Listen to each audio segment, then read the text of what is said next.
Jeff Kelly, and filling in for supermodel Kip Morrill, the lovely and talented Mr. Christopher York. What is happening, gentlemen?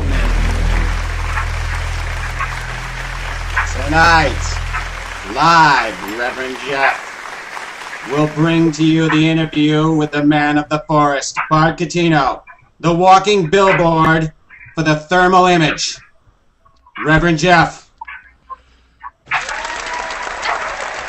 Well, thank you for that introduction there, guys. That is correct. This is the Squatchers Lounge podcast, and I believe we're up to number 9. Good grief, can you imagine? We're already going to be up to 10 of these things in the last 4 or 5 months. We do have the great Bart Cutino with us of the Sierra Evidence Initiative, and the website is the SierraSiteProject.com, and we are going to be breaking down and talking about the Sierra Site evidence that has been released from his website. How are you doing tonight, Bart? Good, guys. How you doing? Not bad. We're doing really good. So, all right, let's go ahead and go back to the beginning of the story. So, in the fall of 2010, you know, Justin Smihas, we've all heard the story of him having an encounter with 2 Sasquatch or possibly 3 Sasquatch in the same area that the thermal video was taken. Is that correct? That's correct. About 250 yards away. Okay, so we're talking about, you know, a couple of football lengths away from where his actual encounter started. Yeah. And that's you met when did you first meet Justin? I met him in Randall's invited. Derek's a good friend. He invited me and Bobo in July of 2011 for the body search, remain search, which was about 9 months after the purported shooting, and Meldrum and Mychinsky, everybody was up there, and we were a group. We were there for about 4 days. So I met Justin that first day there. Okay, so that was during the attempt at the recovery. Was that 35 days later, or was it after that? No, it was. Let's see. So it was October. The purported shooting was October 8th. So it would have been. It was like mid to late July of 2011. So you're talking about 9 months later. It was a pretty significant time later. Right, so the chances of finding anything biological from a shooting in October are, I mean, just astronomically zero. Yeah, we were going to have dogs up there. I think Meldrum had lined that up, and then we had some issues because we had gotten our scent all over the place. There were some miscommunications there, and I guess the type of dogs used, it could potentially ruin their career. You can't just stick a piece of unidentified tissue in front of the dog. I mean, they're trained for human decomposition, so. That didn't work out. The gal came and she couldn't even use the dogs. Right. Well, I was going to ask that. I mean, searching for Sasquatch with dogs. I mean, you don't have anything to really base the scent on, so it's kind of difficult to train an animal for that specific scent. I mean, you can train them on ape and human, but that doesn't mean that even smells like a Sasquatch. I mean, so it would be just a difficult process to do. So in the attempt, so you and Derek Randalls and Justin and the good Dr. Meldrum and a few other people were up there just trying to locate anything that you could. Is that correct? Yeah, pretty much. We were up there. Wally was up there. We kind of filmed. That was the first time we filmed. Road just did it recently, a couple weeks before the shooting, but we filmed documentary style Justin walking through the whole event. And we actually filmed the whole thing. It's really cool. There's like 20 hours of footage, even campfires at night. And so Justin and I kind of hit it off right away. I mean, I wasn't, I took him out with the thermal imager that night and the subsequent other couple nights, and we just kind of hit it off, and we stayed in touch, and I still wasn't convinced by any means that it actually took place. When I got back, we stayed in phone contact, and it hit me like a month. Like I say, actually a couple weeks later, I was just like, wait a minute. I already had concerns about ketchum, and it was already being claimed that the tissue was from a Bigfoot and blah, blah, blah. But the boots, I mean, was the only non-circumstantial evidence from the shootings. And I remember seeing that the boots were very dirty and potentially that blood was still there. So I talked to Justin, and he said, and he'd already been offered money for them. And he told me, you're the only person I've met that just seems like you have a direct passion, and I think you do the right thing with them. And so just buy me a new pair, and I'm going to give them to you. And he brought me that, and he brought me a piece of emergency tissue too, in case we ever needed it. So, which Now, that that piece was we never the- got tested.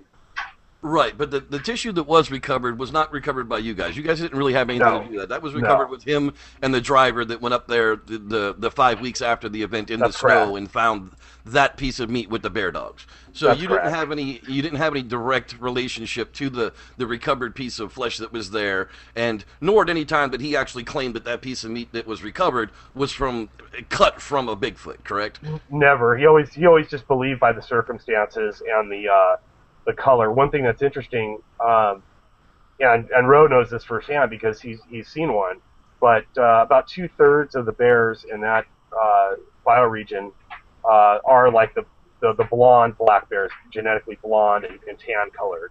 And Yeah, a lot of people refer to that as a spirit bear for people that have the common name right, for it. right. So yeah, no, he never made that claim. He just believed, well, it's got to be. But I always had a big problem with it because you're talking about 5 weeks, a state of recognition when it was found. If that was true, it had to have been predicated on post-mortem. I mean, if the story's true, there's no argument about that. So the most likely Right. mammalian candidate is going to be a black bear. So we had always expected that there should be predator DNA in that tissue that likely would be bear. But it wasn't, when me and Tyler went and got the tissue tested, there wasn't like a big revelation to us. We had expected that it was probably something else, but every which way you look at it, it's almost like astronomical coincidence. But right, and we're gonna get into the DNA fiasco here in just momentarily. I just wanted to cover the backstory of what happened. So all the event that came out with Dr. Meldrum, who said, well, the hair sample that they looked at sure couldn't be a Sasquatch because it had guard hairs. It might be coyote or it might be bear. Everybody was under the understanding that, well, that was probably true. However, it was sent into the DNA study for Ketchum anyhow, in the chance that she could match it with something else along the line that it might have maybe been eaten on by a Sasquatch, maybe been touched by a Bigfoot. Who knows? Is that how, it was, what was the circumstances of it going in to see Ketchum? I guess as soon as he had recovered it, he was in touch with Derek, and Derek actually was one that convinced them, no, you've got to go back. And they really, from talking to the wives, and I know Justin very well now over the last 2 years. They left that house fully believing that they were going to find the juvenile, and that's what they were going after, was the juvenile. And there's still the remnants of the stick pile there. That's on the where the mountain alder is, right off the side of the hill. There's about 1.5 years old stick pile that's there, just like they said there was. And they went back up there, and I think they made really confident statements to the wives, and they really believed they were going to find something. And one good thing was Derek actually had told them, not knowing them that well, that he wanted a picture of GPS or something with a time date stamp. So they took a picture of their GPS there with the coordinates. And then what's interesting is they have pictures later in that day going back to the house of defrosted tissue. So if it was a situation where they had planted the bear or never had the bear there, so basically they would have had to have the bear frozen, defrost it, drive up there, spend the 8 hours they were up there, 2.5 hours, drive back, then have the presence of mind to take pictures of the defrosted piece. A lot of people don't even know this. But it wasn't like Justin, they had all this set aside and this was like their bogey. I had to kind of dig and put this all together, and then Justin was like, the light went on and go, oh yeah, oh, that's right, I've got this. And so it looks pretty convincing that, they found tissue the day that they said they did there. Right. Now, Chris, do you have any questions at this point for Bart before we move on? What would you say it is that gave you the most amount of credibility with Justin and his story, Bart? Eavesdropping on the both of them. When they came to bring me the boots, we went out with his partner's wife, and they went to one of our Canada Row properties, and I feel bad about doing it because I can't stand nosy people, but on behalf of us all, I went down underneath the deck and eavesdropped on them, and I didn't think I was going to hear anything because they were like 5 minutes in a conversation. They thought I was talking to my wife, and they were kind of just going on about nothing, and then they casually kind of got into the conversation, and they actually even talked about leaving the juvenile there. And I really thought like I was going to hear something like, "Oh, you think he's buying?" I mean, just one thing like that, and I would have gone up and had one round of drinks and told him, fuck out of here and go online, and that was it. But no, they were just casually in and out of conversation. So basically, the best analogy would be is if I was law enforcement personnel and this was a missing persons case and it was admissible and I recorded it, they'd be gone, no doubt about it. That's even more convincing to me than even the coincidence of getting thermal footage there and then him passing a polygraph, which at the end of the day is a nice antiquity. But I know Justin doesn't think that he can lie and beat it, and so it impressed me that even he went through with it and took it, and then got 100%. Not 80%, 100. I've found over time that I was extremely skeptical of his story. But the more and more that I hear about things, I give it more and more credibility over time. Yeah, it's easy. You know what I always tell for people is, I know what the standard is, and I don't blame anybody. Without substantiating evidence, no one should take that hook, line, and sinker. I mean, if the boots don't pan out, which I think there's about a 10% chance that they will, based on the exposure to oxygen after being exposed to salt water, that's more important than the contamination. There's no substantiating evidence. It's an anecdotal incident at the end of the day, and Justin's under no other illusion. He knows that. Mm-hmm. But from my perspective, you put yourself in my shoes. I believe that the people that know me should know. I can understand why Bart believes it. That's where that's pretty much where we're going to go next. Is okay. So you've got the story. You've met Justin. You've been in social groups with him. You've been, you've seen the man intoxicated to the point that he wouldn't be able to lie if he really wanted to. And his story still holds water with you, but we still don't have any solid proof of anything yet. Yep. So that's right. You decide to do a few other people say, the on the ground investigation, boots on the ground. What convinced you to really go into that place? What convinced you to take on that area as, a research area? Was it the point to investigate the claim of the shooting, or was it because it actually looked like Sasquatch should live there? Well, the bioregion is, the habitat is phenomenal. It's definitely a seasonal site. It's Ro knows firsthand. We have a 3 to 4 month window. There's heavy snow on the ground for most of the year. You're at 7,000 feet. It's kind of a mix, lower, upper montane. Once that snow melts and the grasses come in and then the ungulates come in, there's just huge herds of Nevada mule deer that come in. And we'll get into that, but even the night I filmed them was the most I've ever seen in the field anywhere in a 24-hour period, 1 mile square radius. But I will tell you this, though, I would have been wrong because I was never going to research, whether he was telling the truth or not, it was never on my radar to research the site. What precipitated it was when, Rose, me and Ro are very close now, but we didn't really know each other that well at that time. But when Ro was already doing the documentary, and they went up, this was 2 weeks before I got the footage, they went up to the site, and Justin and Nadia and Carl, Sean, there was David, there were 6 of them, and as Rodos, they weren't even going to, he passed the polygraph, then they go there, and they were just doing, filming the documentary style daytime stuff right at the site. I don't even think they were planning on staying in that particular meadow. And Bobo was actually at my house visiting for a couple days, and I got the call the next day and from Nadia, and then I talked to Justin, and he was actually upset about it. But yeah, they were basically stalked around the perimeter of that camp, the same perimeter where I filmed them 2 weeks later at 4:30 in the morning. And the only thing that they had done to provoke that was I think they were just doing some BFRO calls, knocks. They didn't really know a lot of stuff what they were doing because a lot of people there were kind of raw in the field, and that wasn't even their intention. They were just all there together, and it just happened. And I talked to Justin the next day, and he was actually depressed about it. And I said, "What do you mean? This is great. You got 5 people that believe you 100%." And he's like, "I just never wanted anything to ever happen, and I couldn't prove it." And it was just very interesting. He wasn't happy about it at all. And it was like if he could have made them bears, he would have made them bears. But it was pretty definitive. Stomping their feet, stalking around the perimeter on 2 legs. They're stepping out of the tree line, silhouettes, the whole 9 yards. And now, obviously, I have no doubt that's what it was, because what happened 2 weeks later.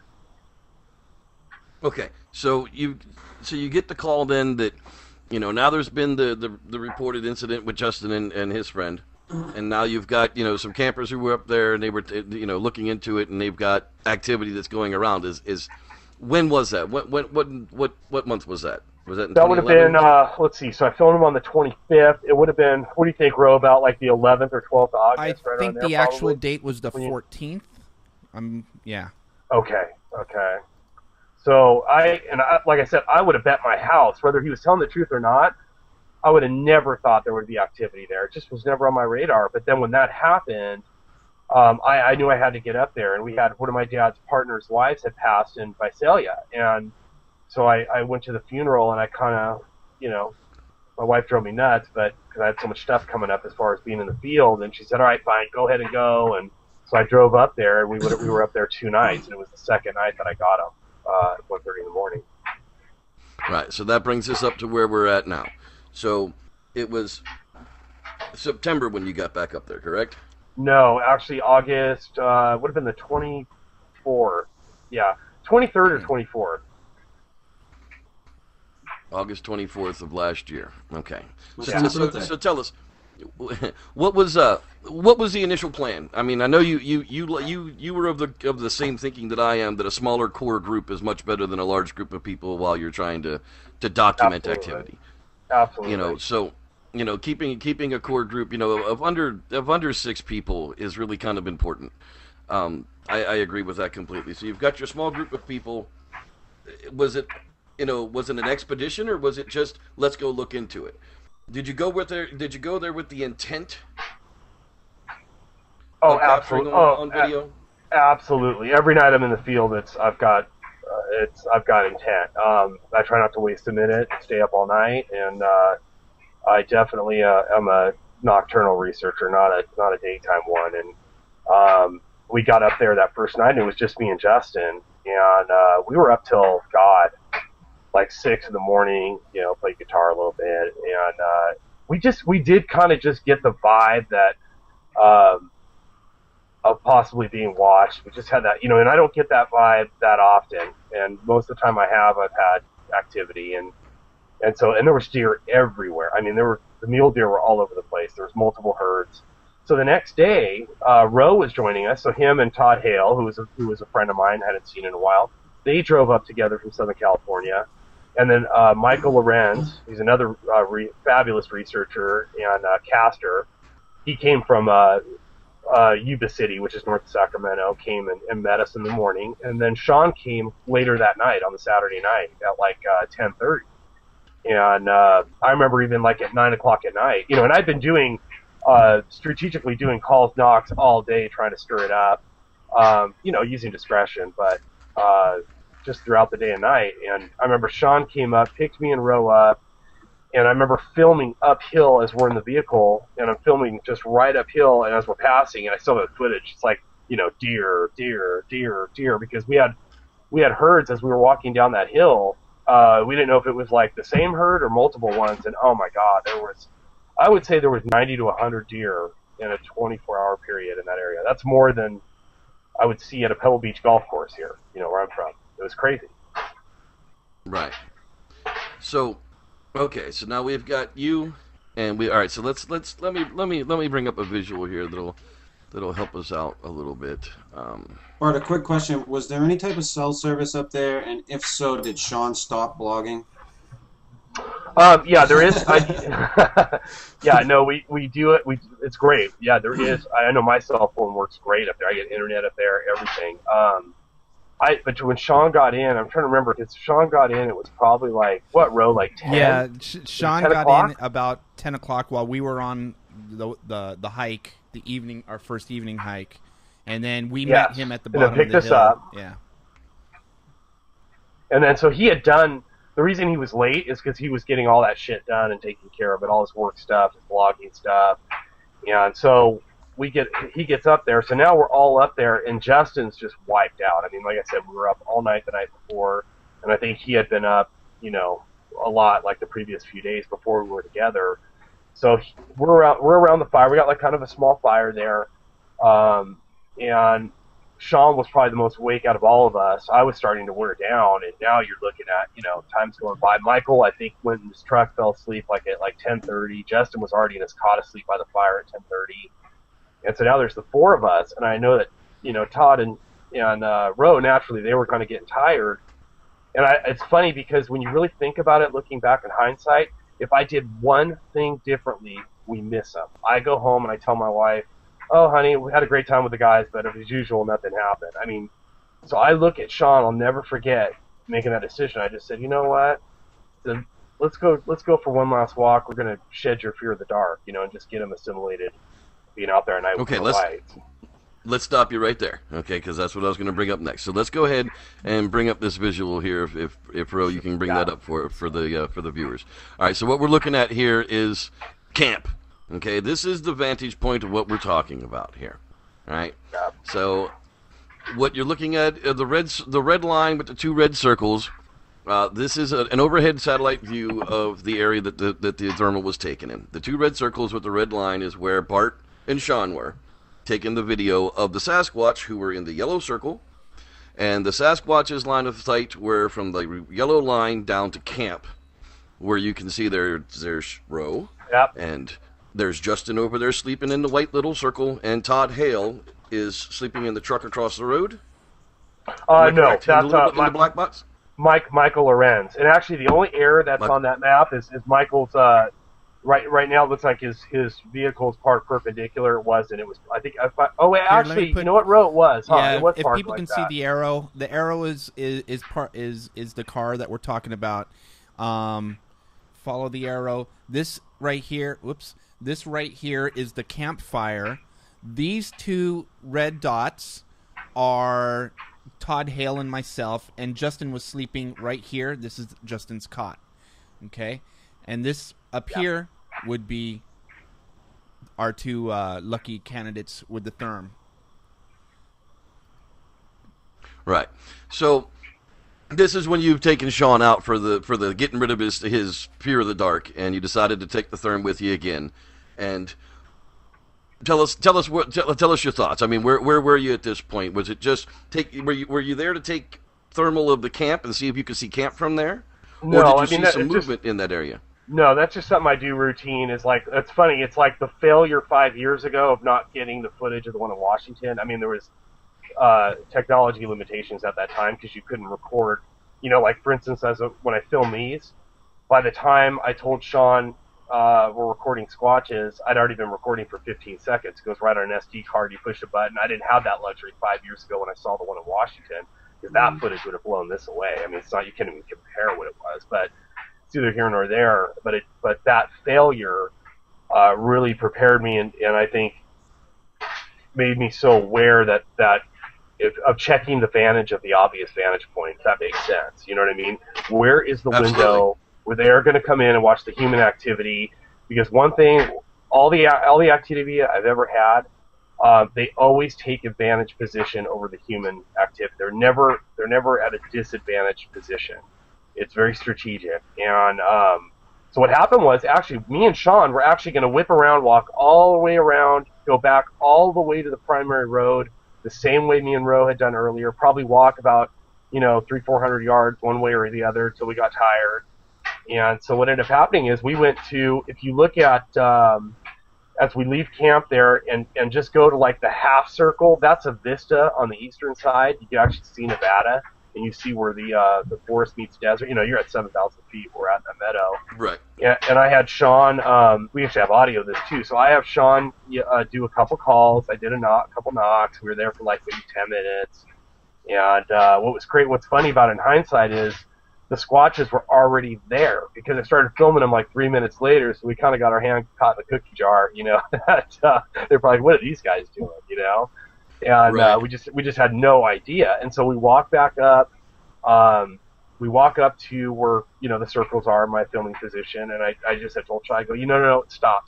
I want to just see if we can see the guys in camp, see if we can look down there. And I looked down, and it was like I knew, and like, you got to remember, I got a lot of experience with the thermal. I mean, thousands of hours. I've seen every Pacific Northwest animal. probably except like a beaver or a moose I haven't seen, you know, and people from every distance, every obstruction imaginable. And I kind of had somewhat of a gauge of the size. I thought what I was looking at was maybe a little bit closer, maybe 80 yards. It was actually 100, 103. And I saw there was definitely a dark tree gap, which you see in the footage.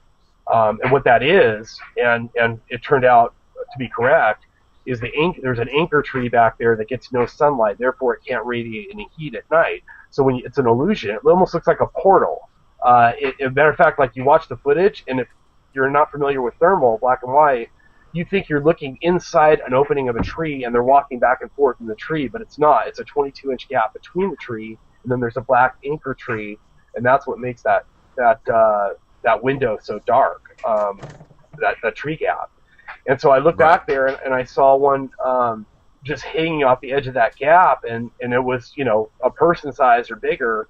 And at first, you know, I thought, okay, wait, it has to be, it's probably the guys. You know, I'm looking down and looking down towards the fire, and but you know, it was hard to get your bearings at night exactly where, you know, everyone was. So you'll hear in the audio. Like, I was almost in denial a few times. Like, I pretty much knew that they were. I even told Sean, I go, if that's not the guys, those are Squatches, hands down. Because then you saw like an arm, a head, and then if you go back and you watch the footage real close, which is kind of cool, is they do that, you know, that kind of rocking back and forth. It's very subtle, but if you just watch it very closely, you can see it. And they just kind of. We're going to get up to that in just. Okay. We're going to get to the thermal footage. I'm going to be able to bring it up here in just a few minutes. So, all right. Christopher, you got a question for Bart on this? Go ahead. Yeah, Bart. No, whenever I've heard anybody talk about this footage, they always say that the purported Bigfoots, Sasquatches, whatever you want to call them, were looking in on the camp. And when I looked over the footage, I kind of had the feeling that maybe one of them was looking in your direction. And I think you're right. Did you get that feeling? And if so, why?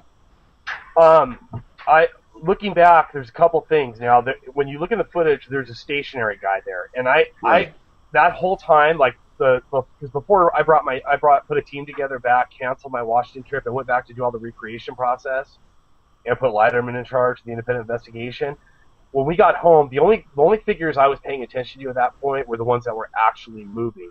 Now, the stationary guy, I wasn't convinced yet that was a Squatch until we went back and did all the experimentation, and then, you know, that's 20 feet uphill, that's 20 yards uphill, that's a 7-foot subject, and there's absolutely no way there should be a heat signature there. And there is some subtle movement. I mean, the more you watch it. Now, what I've got the video queued up here now. So let's go ahead. I'm going to go ahead and run the short piece of the footage here, so that people can get an idea of what we're looking at. Okay. You know, in the center of it, what you're going to see on the left side is the darker tree and the lighter tree, where the subject steps between them. You've got at least one or two subjects that will move back and forth between those trees, and then just slightly to the right of that is the stationary subject that we're talking about. That's possibly 7 foot. And he's actually 20 yards uphill. Yeah. I'm going to give you my theory on that as well, but we'll talk about that in a minute. But let's go. I'm going to go ahead and run the footage here for us. It'll be a little shaky, but you'll be able to see it. You can actually see the subject step between the actual tree lines. There it is, right there. It steps from the right side to from the left side to the right. At one point, you'll see it. There's one that goes by, and another one comes right by. So unless they can time travel or teleport, which some people claim they can, it might be deja vu like the Matrix. Who knows? We know there's at least two subjects standing there. But what we're talking about is right here in the center, where you should be able to see the pointer. The one that just kind of never walks anywhere, but does seem to possibly have some movement. Yeah. And I'll go ahead and freeze it right there, because that's actually a good place to look at it. This is the view. Yeah. How far away are you? How far away are you at this view? I'm about I'm 103 to 105 yards away from the gap subjects. I am about 80 to 83 yards away from the stationary subject, who's uphill, just slightly northwest of the gap subjects, looking uphill. And he's positioned now, right where there's a major decline. On the let's go ahead and talk about the camera itself, because Phil Pulling of the Pair Breakdown did your breakdown on this. It's like 17 minutes long, and it's absolutely glorious because it cuts down 2 hours of raw footage to 17 minutes of something you can understand. But what was wrong with the camera at the time that the video was taken? It wasn't that big of a deal. We're probably talking about in reality probably about a 5 to 10% difference in clarity. So basically what happened is, when we first got, and this is important, when we first got these thermal imagers, these H series, me and Wally got like 2 of the first units. We were on the list. We got 2 of the first units. Love you too. Two of the first units off the line, and unfortunately we got the ones obviously with the bugs. And so what happened was, as time went by, because one of the things I did is help facilitate getting these units out to a lot of other researcher friends through my FLIR contact in Sacramento. And when I saw, like, for instance, Kirk Brandenburg, who's one of my best friends from Washington, when I got in his unit, I noticed the difference in clarity, and I was like, this is bullshit. Wait a minute, yours is a lot clearer. He noticed it immediately. And so what happens is eventually I sent it back to we couldn't even make manual adjustments, like do the time date stamp. FLIR had to actually go in, and I had to send my unit in for that. So what happened was, about probably, I'd say, less than a year before this footage, we were, or actually, it was about a year. We were in Washington, and we did these thermal experiments with Kirk and me and Leiterman, and that's where, like, I stripped down to my underwear, and we did like 20 to 90 yards, so you could see what someone looks like clothed, what to expect from these different distances. And that's when we really noticed. And so right after that, I sent the camera in. FLIR had sent it back, told me they fixed the problem. Well, then I really had nothing really to compare it to. That's how subtle it is. And I thought the problem was fixed. I maybe had some deer footages or whatever. There was nothing really that there was to compare to know that they didn't fix my problem. And so what happened is, once I got this footage, as soon as I got home, remember too, I didn't get to review my footage until I drove 5.5 hours home, because we didn't have a laptop with us. So imagine that car ride home.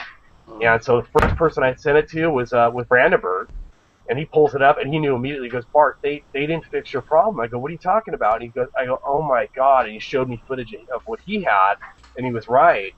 And so I wrote FLIR, late August. I wrote him an email. I said, I was honest with him. I told him what happened. And so they write me back this condescending, patronizing email that, Bart, we're just so sorry your Bigfoots were blurry, and we're gonna replace that unit right away. And so they did. And so when we went back in September to do all the recreation stuff, that's why you'll notice in the recreations it's a little bit clearer. But we're not talking about like it's a huge difference. It's amplified because of what the subject matter is. We want, every detail, and so it would have been nice. But it's not the end of the world. We're gonna get up to the recreation stuff here in just a little bit. Now, Ro, I wanted to ask you at this point, what were you seeing from camp? Because this is his view from camp. Yeah, I had a pretty clear view of something, but I was in denial because I was really tired. And I was with Todd Hale. We had just drove 12 and a half, 13 hours straight shot from LA. And Todd was he was being a little bitch. He was like, "There's something there. I'm scared." I know he's listening. So, I was like, dude, we're just tired. I see something too. It's probably a deer. And I told him, I even said to him, that looks an awful lot like a big gorilla silhouette, but I don't know. I'm fucking tired. I'm tired. My eyes are probably playing tricks on me. There's a little bit of moonlight. This is most likely shadow play. And that's what I saw. And Todd was swearing up and down that there was something there. And there's even a point where we thought we saw eyes, and Justin was asleep already next to us. And we're like, dude, do you see eyes? And Justin got up for a little bit, and he's like, yeah, there's eyes there. So it was like a weird thing. He was so out of it. Was like out of it, and we're just like, I was convinced I was making it up, even though I saw what I thought I saw several times, more than once. I was just like, it's shadow play. Right. Well, it can't be, and that's what your mind said. This can't be happening. It has to be the simplest answer is normally the right one. And my theory of it is you're looking at two things, because I've watched the breakdown in just over and over and over again. You've got two situations going on. Either A, 3 vagrants, pot growers, or somebody who lives in the woods, came down, stood within 35 yards of your armed camp with people who are known to be out there and shoot things that die. And they or had to you be had naked. a few bipedal things, right? And they had to be naked, or you've got bipedal animals standing there in the woods, looking at the humans, being curious. Well, I'll do one better for you, Jeff. Like a couple things though.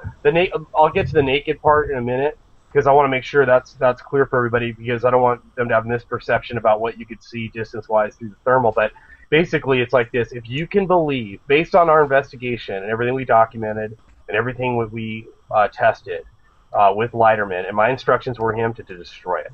If he can't destroy it, then it stands, and he did everything he could to destroy it. But basically, if you can believe that multiple tall people, 6.5 to 8 feet tall, came out of the woodwork at 1:30 in the morning, did not make a sound, did nothing to initiate investigation, did not have the benefit of a light source, and negotiated the tree gaps in that fashion without making sound. If you can believe that, then I could concede that they're people, because that's what it takes. Right.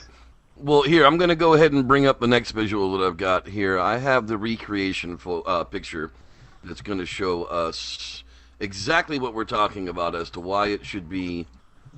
Here's what we're looking at. If you'll click on me there and bring that up so everybody can see it. What we're looking at here is a superimposed picture of an actual photograph superimposed over top of the thermal footage with everything lined up. So it's basically an exact image of what we were just looking at, only overlaid with a colored photo. Okay, and what we have here is we've got 6'3" Kip standing there, I believe. Yep. In the gap. Supermodel. Or is that the later? That's Kip, and then Leiterman is standing in the stationary subject's position, and he's standing on a water cooler at 7 feet. I had to mirror my own video so that I could see it properly. There we go. So on the left-hand side, we've got Kip there between the 2 trees, where the trees come down to a V. And I spoke with Phil at length at this, how we could be sure that this was actually lined up properly. And because the trees are so unique in this location, the daytime picture and the nighttime thermal could easily be lined up in the same aspect so that we could verify the heights on them. So basically, you've got 6'3" walking back and forth between the trees, and we've got some blur from the camera, so that could be anywhere from 6 foot to 7 foot. We really don't know exactly, but guesstimated somewhere right there in the middle, 6'3", 6'6". I think it's about 6'4", 6'5". I don't think it's taller than 6'6". I think it's 6'5", 6'4", something like that. Right. And now we've got. Quick question, Jeff. Go ahead, Chris. Bart, do you think that the figure that was between those trees was standing up? Which one? The one that was stationary. Do you think that Yes. figure was? You don't think it was hunched down at all? No, because it was a perfect. It took us, I'd say, like 3 hours to pinpoint that position, and then master get the height to match it. And remember, at the same time, so we're doing the recreations. I'm actually standing with Aaron, who's a law enforcement guy from the Midwest, a good friend of mine. And he's standing with me at my filming position, and so I'm holding the laptop doing it, and then the guys are down below, and then me and Robert are in radio. And so it took like 5 of us at any given time to do this recreation stuff, and it took us I'd say 2.5 hours to pinpoint the position of the stationary subject and then to nail the height. And there's probably about a 1 to 2 inch margin of error. It could be 6'8", it could be 7'2". But it's somewhere, give or take. What I was curious about was whether or not the figure was standing completely upright, straight up, because that figure out of all the figures that you see in the thermal, it looks bigger than the other two to me. Yeah, it does. And it almost looks like it's bent over or hunched down a little bit as it's moving back and forth in the view of the camera, and that's why I immediately thought that it was something that was just hunched over. Right. Well, see, that was my theory on it was that we discussed was, we don't really know whether it could have been a 9-footer kind of pushed forward on his knuckles, kind of rocked forward on, they got those big long arms for a reason. Gorillas sit like that a lot. They'll sit hunched over on their front knuckles and scratch themselves and eat. It'd be a strategic way to run if necessary, rather than be standing erect, because of the way they're built. When they walk, they're hunched over. So we don't really, my theory was it could have been a 7-footer to a 9-footer for all we really know. We don't know what the posture of that animal technically is. Correct. And what's interesting is when Leiterman, so it was relatively the same moon phase when we did the recreations as it was about 3.5 weeks. So waxing moon, it's about the same temp, about 58, 60 degrees. And so when Leiterman was doing the recreations, one thing he noticed is when me and Aaron were up on that hill in my filming position and he was the stationary subject, he said me and Sean would have been perfectly backlit on that night with that same moon phase, and he could see us just absolutely perfectly. And see, my thing is, and Ro I know understands this now, I don't let any of my guys use lights outside of camp in the field. You get used to during the day how you can negotiate at night. And it's not because the purpose isn't because you're being stealth and you're trying to fool them. That has nothing to do with it at all. There's a couple different reasons. Number one, what makes it, they're used to 99% of us using the benefit of a light source to negotiate the forest at night. So what makes us different? I think that's a curiosity, and I think it pisses them off. Another thing is you're allowing them the window to come in, and I really think that's, if we were walking around with flashlights that night, I don't think they ever maybe would have gotten into that position, because technically, I don't care what they technically are, but they're animals in the sense that I don't believe for a second they know that I could see them in this thermal limit. So technically I shouldn't be able to see them, because you're talking about 100 yards and no light. So what are they worried about from us? Just keep an eye on us. You know what I mean? Right. And that's it. The technological intelligence or awareness of Sasquatch is yet to be determined. However, we don't find them using iPads and iPhones in the woods. So it just hasn't quite reached them yet. We're not saying they're not smart enough to use them. We're just saying that they can't go out to their local Apple dealer and buy a new Mac. That's all, people. Please calm down. We love you. And I think if there was, from my point, if there's such thing as mind speak, I don't think they'd let me get within 2 miles of them, to be honest with you. Because I don't even hide my thoughts and what I'm out there to do. Now, what I'm going to bring up now, I've got, if I can find it, where did it go? That should be it. I've got a picture here I want to bring up, Ro, of your aspect from that's not working now. Okay, well, screen share's out of the picture here. I'll bring it up another way. Your view from camp, Ro. How far was it to where the animals actually were? I believe it was about 30 yards, correct, Bart? Todd and I were... You guys, 36 yards on advantage overlooking you guys. So, not far at all. Just inside the tree line. How much did you have to drink? Actually, I was completely stone sober. I was, because I had just gotten out of that long drive, and I didn't want to drink because I knew I would knock out. I would go to sleep if I had a beer or two. Yeah, I know exactly what you mean. And I don't do anything in the field because I've always been in a situation where it's like, I'm not going to drink. I'm not going to drink. The only time I'll ever drink in the field is the night is completely over. It's done. They'd have to literally walk into camp because my thing is always, if something does happen, it's not that I'm worried that I can't discern what it is. It's that I don't want to ever be in a position where I would have to, because I'm not going to lie, and I would say what I was doing. Well, not to mention, Bart, if you missed something because of the fact that you were a little inebriated, you probably hate yourself for it. Oh, forever. You never forgive yourself. Yeah. Never. Right. Well, alcohol and investigations don't work too well in many cases. However, a lot of sightings do involve alcohol. So, like my uncle, when he goes out looking for pixies in Ireland, he tells me 3 pints minimum. Some people do require it. So we do have my view, as well as Todd Hale's view from camp on the screen, if people were wondering what they were looking at. This is what Todd Hale and I could see. And Justin was asleep with his gun, ready to kill anything that we wanted him to. Whereabouts in that tree line were they, Ro? Okay, that's go ahead, Ro. Okay. The main tree gap. The main gap is see the biggest tree in view. That's by the debris pile right there, behind the debris pile. So that's the right side of the gap. So that's the gap right there, and that's the anchor tree. That's the anchor tree. That on the other side of it, see how it's shaded, gets no sun, so therefore it's not going to radiate heat at night. Therefore, it's going to look cold and dark on the thermal imager. It's going to be darker when you're filming in white hot. All right, so this question is for you, Ro. How freaked out did you get when you realized that you weren't tricked by the I light? got pumped up. I was pretty pumped up, man. I was Yeah, lit I up. was. I was awake. I was tempted to run up in there, but at the same time, my legs weren't moving.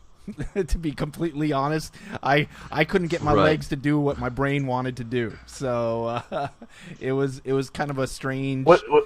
primal fear. It was very bizarre. It was a very bizarre feeling that I had never really experienced before. Yeah, because you listen to what's great about it is you actually get to hear Roe's initial reaction, because in the audio you hear me walking up with Sean and saying, guys, I'm filming Squatches up there. And what's great is I usually don't run a backup audio recorder on my head. I had one that was already pre-stationed on the south west side of camp, and that's where on Roe's vehicle I had Reconyx cameras set up to cover that whole side of the tree line, which they never breached that side of camp to our knowledge. Anyway, so I had that on my audio recorder station there. So when I was driving up to Sacramento to get Justin, I found a backup audio recorder, and it had like 7 hours on it, and that's, so how lucky were we that, because it is kind of cool once me and Phil were able to match up the audio to the video. You feel like you're right there with me and Sean through the whole thing, all the way to hearing the conversation at camp. And then it ran out of time, as me and Sean went back up and they got the rock throwing portion, Oh, wow. So Right. And now that's one of the next things that we were going to get to. So, you've got the three Sasquatch playing in the woods there, 35 yards from camp, and during the I can't play the entire clip like I wanted, some of the clips I wanted to, but during the recreation footage that you've got out there that you were lining up the audio with, you basically recreated camp with the firelight and everything else. It looked in the recreation in most cases, and this of course is going to depend upon how tall your fire is, but those trees look to be just at the edge of firelight. Would that be correct? yeah, I mean, you can't, from that position, you cannot see the fire at all. It's just the way the angle is and the vegetative obstruction. You can't see the fire at all. No, I meant from the position of the Sasquatch, from where the Sasquatch was standing. Got you. The 35 yards from the camp. That's the position that we're looking at here at my screen. We're looking from where Roe and Todd were sitting. That's correct. Justin sleeping, correct? That's Okay, correct. so we're talking 35 yards to the tree line where the Sasquatch were watching them, and one was possibly watching you. But that distance there seemed to be just at the reach of firelight. Yeah. Pretty much, but there's also remember how the fire though, how it's going to be positioned where it's almost like it creates like a dark wall behind the fire. So basically, talk about these guys being masters of shadows and light.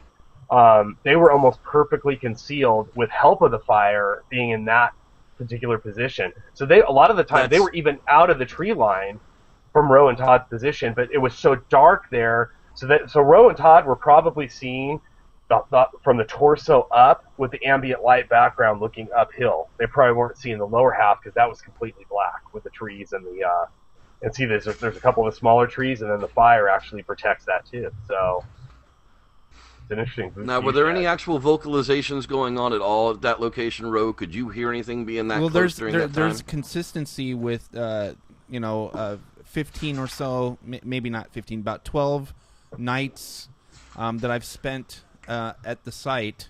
The 3 nights that we've had any kind of interesting action, it's always been preceded by a possible whistling, and that was something I've never heard a howl. I've never heard a grunt. I never heard anything. I've only heard a whistle, which I thought was interesting, and each time it preceded the activity. Interesting that you say that, because I've heard other reports where people claim that Sasquatch will whistle at them. Have you ever heard that, Bart? Yeah, I've heard him. I'm pretty sure I've heard him try to mimic birds. Me and Bobo have quite a few times. A couple times, not a lot of times, but I can't say 100% for sure though. I still could have been night birds. Maybe if a hot Sasquatch walks by, they whistle. Well, that was one of the things that I had picked up during my research up in the Great Smoky Mountain National Park last year, was what sounded like a really, really bad imitation of an owl. And where I was on private land, and the kind of land that you get shot at if you don't have permission to be on. So I don't think it was anybody up there messing with me in the middle of the night, but it sounded like a really bad. It wasn't even a screech owl. It was like a barred owl sound, that high pitch. But it just sounded like Barry White trying to do an impression of a barred owl, and it just wasn't very good at it. But since this time, you guys have been back to the location, correct? September, so it was a month later we did the recreation. So I had it all scheduled. Leiterman and I, we do the road trip I spearhead an expedition in Washington back to where I saw the one 5 years ago. And ironically, it's the same week. So this was almost 5 years to the week later. And so that's our road trip. We're planning on heading up there. We hit like Oregon for a few nights and go up to Washington. I meet all my BC Washington friends, come back. And we look forward to this all year, and it was actually tough. Even though I was excited, okay, I got the footage, we're going to go do all the recreations, whatever, it was still tough to have to cancel something you look forward to the other 364 weeks of the year, And so I put a team together as quick as I could.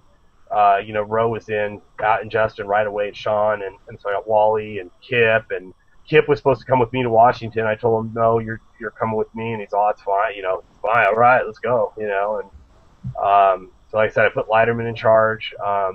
Leiterman, I think, when I first got into the field, I was relatively raw back about 10 years ago, especially from a wilderness skills and savvy standpoint. And I really credit Leiterman for really strengthening those weaknesses and now allowing me to know enough to be dangerous in those areas. I think if you're passionate about something, you're gonna learn a lot more. But Leiterman is really quietly like an expert tracker. He's been a state park ranger in California for 25 plus years.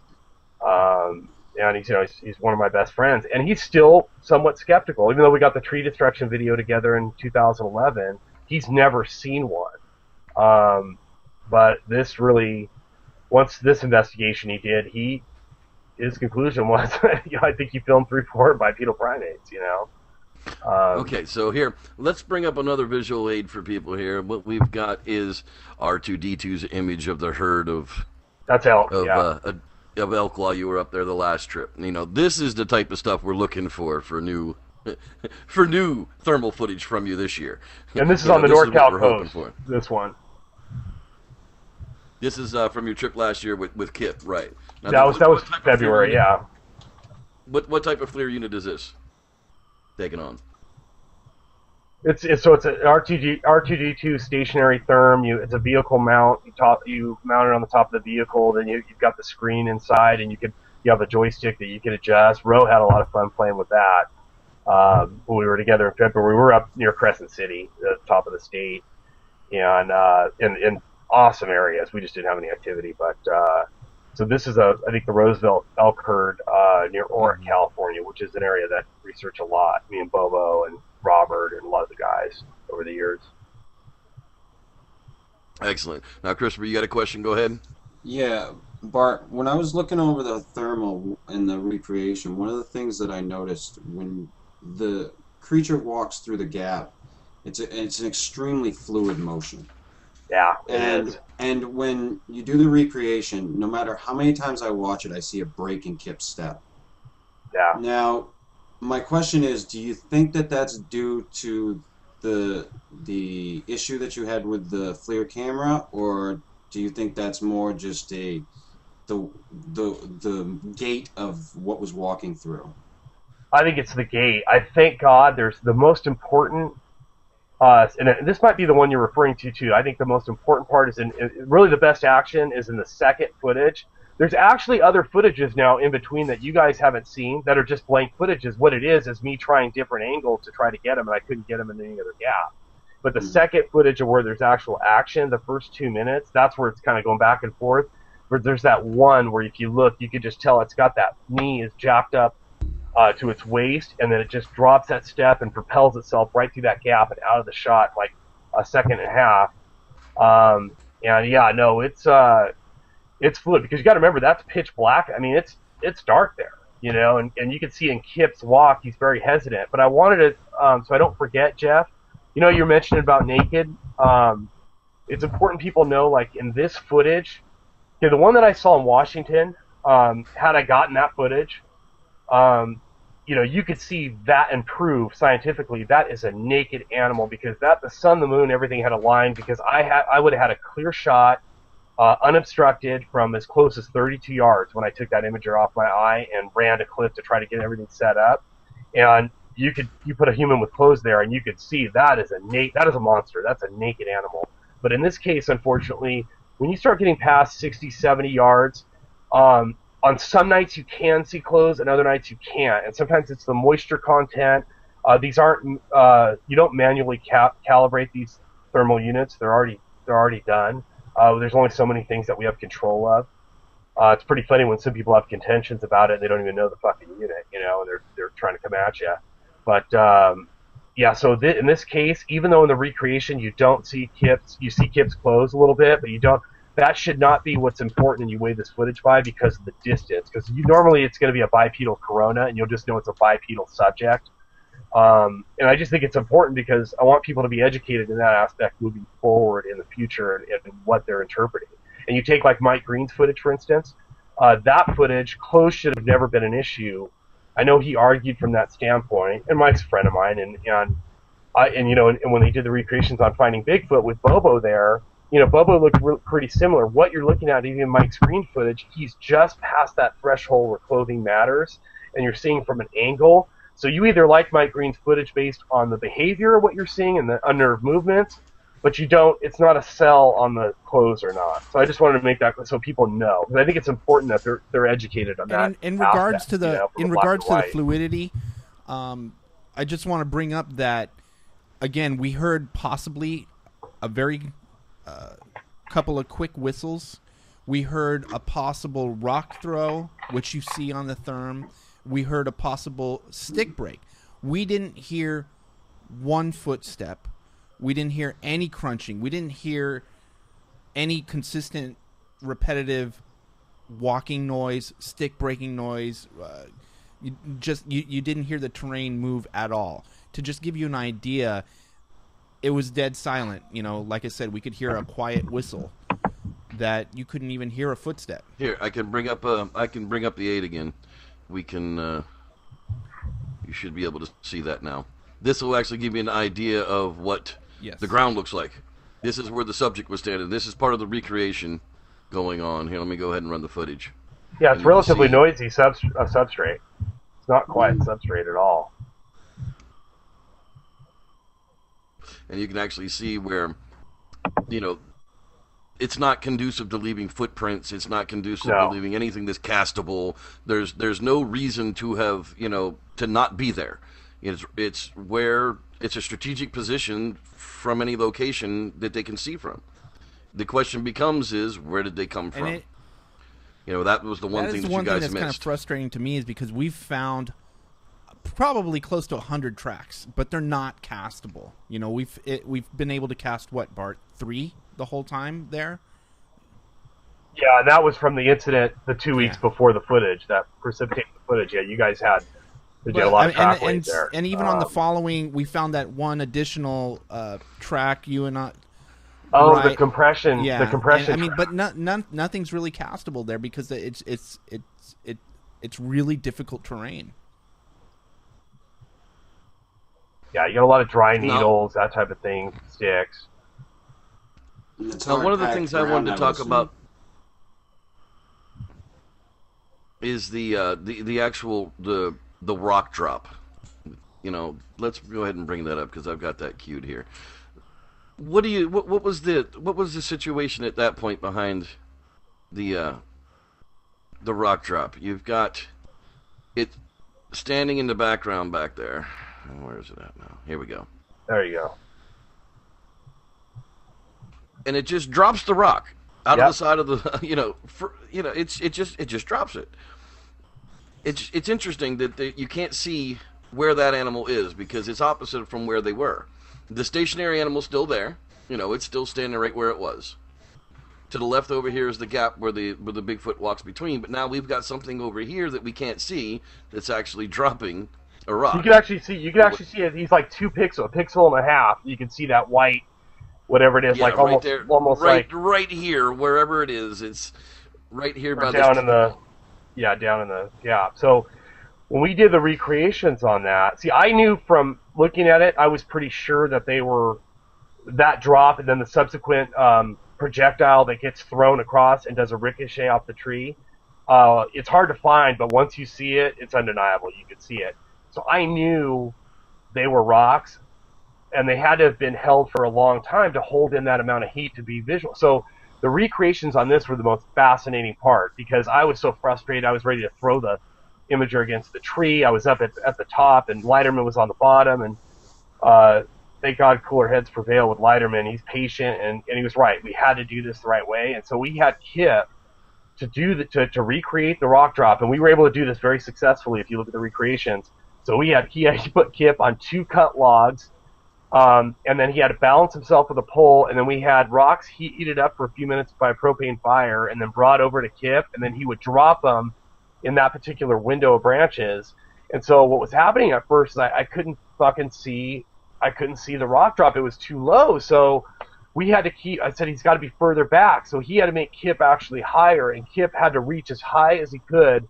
And it took us about, I'd say, 30 takes of poor Kip dropping that rock until we finally nailed it. And then we had like a couple good scenes of nailing it. I've got that queued up. That's what it took to do it. This is the actual recreation of it. And we tried other rock. We tried other objects too, because a lot of people say, "Oh, couldn't that have been something falling up a tree?" Or we believe me. I mean, we tried everything. Poo. Monkeys throwing poo. That was my first thought right. Too. How do we know it wasn't something throwing feces? Now here's the actual footage of the rock throw coming through, hitting the tree. That's the recreation. Oh no, this is the recreation of Kip. That's a recreation. That's the recreation. Here's the original, and right after it, we'll run the recreation of Kip dropping the rock. There's the original drop. And here's Kip's you guys recreating it with Kip. You guys did an awesome job of finally getting it. That's for sure. Now, is that Leiterman standing over there in the background? Yes. Yeah, that's Leiterman in position on the 2 logs in the cooler at 7 foot tall? No, he's just standing on a cooler to get 7 feet tall. Kip is on the logs. Yeah. Right. So that's where the total recreation, you've got it pretty well nailed. I mean, there it is again, the drop of the rock down. I would agree that it would take quite a bit of heat retention for the rock to show up that way. So it wasn't just something that they picked up on the ground and dropped. No, it was they were holding something these rocks. That was alive. The other thing, did it bite the head off of something that was sitting there in the tree and drop it? We don't really know what it dropped, but it's definitely dropped something with heat. Yeah, and the projectile, which is the harder one to see, that is a laser shot. I remember too, because the audio, we don't, I ran out of audio room on the backup recorder, so we don't have audio for that portion of that last part of the footage. But I remember when I saw it, I was just totally befuddled because on the thermal imager, it looked like a flash of light in my viewfinder that was going across, and I'm like, and I just remember telling Sean, like, I just didn't have any words. I was like, one of them just did something, like what, And when you watch the footage, Leiterman was arguing with me about this until he finally saw the ricochet. And it is a laser shot. And then it bounces off the tree, ricochets about halfway back, and lands.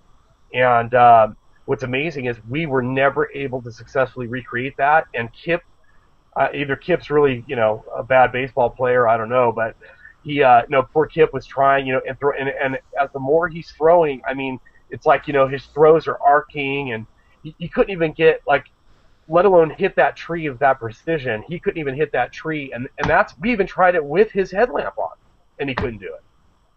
So we were never able to recreate that successfully. Phil shows one of the footages of it, and it just looks like, blah, we just, it just looks like we're trying and can't do it, So that rock came flying. Yeah. I always theorized that it was a form of communication since they were non-vocal the entire night. That's actually, I think and you got to remember too, this is another thing a lot of people don't know, is that Roe and Todd, one of the first things they told me was, while we were up there, 3 deer came and just sat right there in camp for, you know, a little bit of period of time. They weren't going to move away that's from a us. sure sign of a predator. Yeah. It's like, sure, now you guys want to come hang out, you know? Right, absolutely. Christopher, do we have any questions from the chat room? Yeah, Mitchell Wilson wanted to know if you could tell us about the Washington sighting. Yeah, no, absolutely. I'll give you the, if anyone who wants to look it up, it's Bigfoot Report 26065, and I got recreations and everything on there too, of the subject. But basically what happened, we were up there, it was August 18th, 2007. We've been up there 3 nights. It was all our Washington BFRO people, and it was actually like a 40th anniversary of the Patterson-Gimlin film. So Bob was there. He wasn't there the night. He's a good friend of mine, but he wasn't there the night that it happened. He'd gone back to Yakima, and we've been there 3 days, you know, hooting, hollering, Knox calls, the whole deal, and nothing happened. Best Bart Owl calls I've ever heard in my life. And so it's the 3rd night. Now, I had been in Seattle all day. It's funny, when something like that happens, because to me that was so life-changing. I mean, besides my kids being born, I would say that was the greatest night of my life, to know after 30 years of interest that they're absolutely real. And it was overwhelming. And it was about midnight, totally unexpected. And what happened was, we're in a camp, we call it California Camp there, and it's in the Northern Cascades, near a big lake. And about 14 of the guys were congregating. Like Cliff was there, Tom Yamarone, Paul Graves, a bunch of guys, and they had a couple lanterns there, or whatever. So there's like a pathway that runs behind there that just goes all the way back about 130, 140 yards, and it goes into like a swampy area.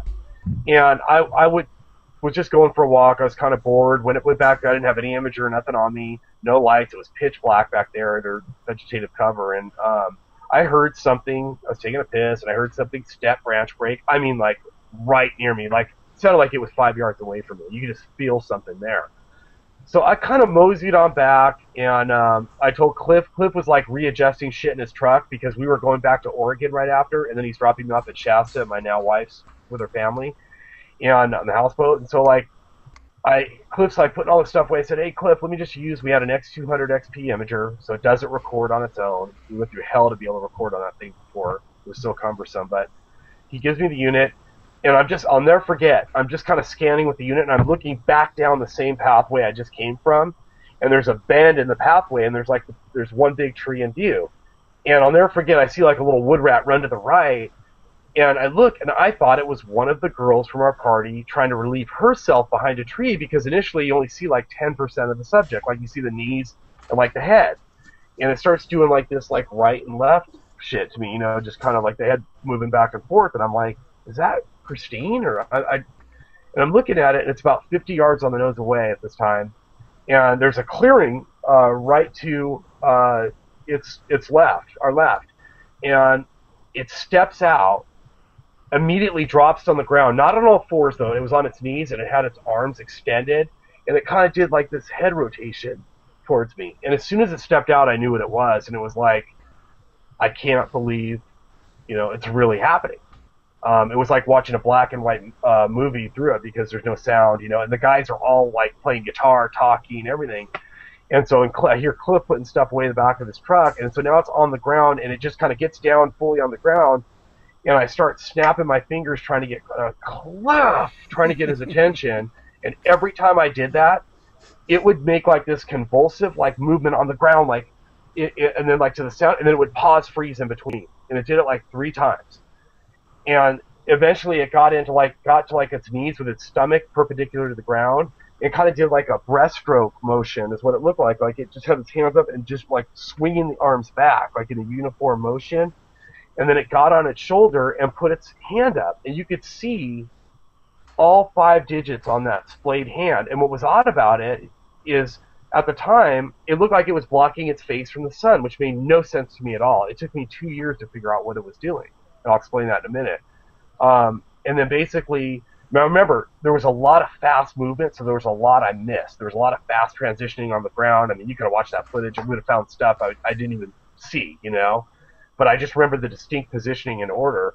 So basically it popped up, got back behind that tree, and did some of the some of the rocking and like kind of the right left behind the same tree, just like it did initially, right back on the ground, pushed itself up this time, and then it stood there frozen like a statue. Like, what a smart son of a bitch. You know, I have no light. I technically shouldn't be able to see it. And it's just standing there with its left leg just slightly bent, its foot down a berm, head just kind of like down. And you could see the whole profile. And I creeped up, kind of got an angle, and I was about 32 yards from it, looking at it from an angle right to left. And it would just look like us up through its ass, and then it was like it just feed out, and it looked like 2/3 of the weight was the upper extremities, just like the shoulders were what you'd expect the shoulders to be, but the head was like a smaller, rounder head. There was no discernible sagittal crest. There was no neck I could see. The head may have been bigger, but it may have been just because of the positioning. You know what I mean? It might have been sunken in a little bit, and it had its head, I think, tilted down. Long arms, like arms that, I mean, really long arms, and huge hands. And basically what happened is I actually took that imager off my eye while it was still in view. I never left. And I just started swearing at Cliff, set the fucking thing, just set it. And so Cliff just like looked at me and just like started, setting everything up. And in the meantime, I go back over, everybody hears all the commotion, they stop what they're doing, and now while Cliff's getting all that set up, just so you know, back to record back then, we had to put that X200 on a bicycle helmet, and then you hold a backpack in front of you, and that has like a mini DVR, all the plug-ins. I mean, you talk about cumbersome. And you have viewers up by your eyes. So usually you have to have someone walk you like a 90-year-old lady because you have no depth perception. You'll trip and fall all over the place. So Cliff has actually gotten really good at it, and he got that stuff set up in like 5 minutes. I mean, he was fast. And everyone, though, they start walking up. They look up the berm. They're turning headlamps. It's not their fault, but they were turning headlamps on, looking down the pathway. And I'm trying to get everybody back doing what they were doing. And I'm just like shaking with the adrenaline. And I see Cliff just running back there. And about 5 minutes later, he comes back and he just shakes his head. It was just like, I knew it, and it just waited for